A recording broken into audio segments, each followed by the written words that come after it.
जिस तरफ हम जा रहे हैं, अगर हम इस बर्बादी को यहीं नहीं रोकेंगे, इस पर अंकुश नहीं लगाएंगे, तो हम बहुत मुश्किल में फंस जाएंगे। देखिए, 1950 के दशक में एक घोटाला हुआ था, जीप स्कैम। उसमें देश को 52 लाख रुपयों का नुकसान हुआ। उस वक्त के हिसाब से एक बड़ी रकम थी, पर फिर भी आप देखिए कि 52 लाख में कितने जीरो होते हैं। और भी कई घोटाले थे। LIC में मुंद्रा घोटाला, भारत बैंक का डालमिया घोटाला, नगरवाला स्कैम सेंट्रल बैंक में। हर साल घोटाले होते थे। सोचने वाली बात यह भी है कि सब घोटाले तो बाहर भी नहीं आते हैं। 100 में से कोई 1 या 2 ही जनता के सामने आ पाते हैं।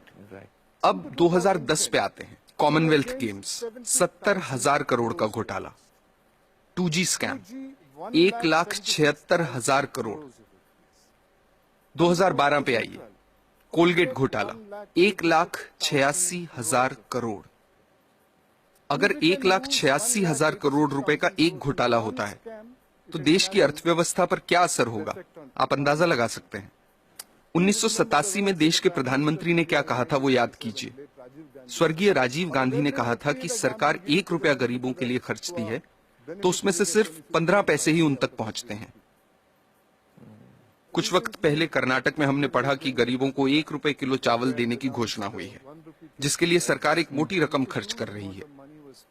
कुछ हफ्ते ही बीते थे कि अखबारों में ये रिपोर्ट्स आनी शुरू हो गईं कि जो पैसा गरीबों को 1 रुपए के हिसाब से चावल देने के लिए खर्चा जा रहा है, उससे जो चावल खरीदा जाता है, वो या तो एकदम सड़ा हुआ होता है, या जहां अच्छे चावल की खरीद हुई है, वहां उसे गोदामों से चुरा चुरा के प्राइवेट लोगों को दे दिया गया है। इस तरीके से पैसे की लूट हो रही है। कैसे बच पाएंगे हम? सर, इस तरह के घोटालों का, भ्रष्टाचार का आम लोगों की जिंदगी पर कैसे असर पड़ता है?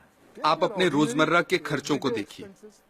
पिछले साल के मुकाबले इस साल कितनी महंगाई है, क्योंकि जो पैसा देश के विकास के लिए रखा गया है, जिसे देश की प्रगति के लिए इस्तेमाल में लाना चाहिए, वो पैसा 85% चुरा लिया जाता है। देश के प्रधानमंत्री ने कहा था, मैं नहीं कह रहा, मेरे अंदाजे से तो अगर 1988 में 1 रुपए में 15 पैसे ही सही जगह पर पहुंचते थे, तो आज 5 रुपयों में से 15 पैसे पहुंचेंगे। ये हो रही है हमारी तरक्की। हम लोग, आप हेल्थ केयर को लीजिए। सरकारी अस्पतालों को काफी नजदीक से मैंने देखा है कि वहां क्या हो रहा है। मैं आपको एक मिसाल देता हूं। 2010 में एक गांव की महिला डिलीवरी के लिए सरकारी अस्पताल आई। उससे पैसे मांगे गए, उसके पास पैसे नहीं थे। अस्पताल ने साफ इनकार कर दिया। महिला के साथ जो व्यक्ति था, वो पैसों का इंतजाम करने गांव भागा। फिर अस्पताल वालों ने महिला को कहा कि यहां मत बैठो, बाहर जाओ। वो बेचारी उस हालत में सड़क पार करके बाहर बस स्टॉप पर जाकर बैठ गई। जब तक पैसों का इंतजाम होता, बाहर उसी बस स्टॉप पर उसकी डिलीवरी हुई। ये किस तरह के समाज में जी रहे हैं हम? मुझे लगता है कि लालच तो एक बात है, लेकिन लालची होने के साथ साथ हम अपनी इंसानियत भी पूरी तरह से खो रहे हैं। हम इंसान से शैतान बन रहे हैं। हमें इस बात से कोई फर्क नहीं पड़ रहा कि दूसरे लोगों के साथ क्या हो रहा है। हर जगह, हर डिपार्टमेंट का यही हाल है।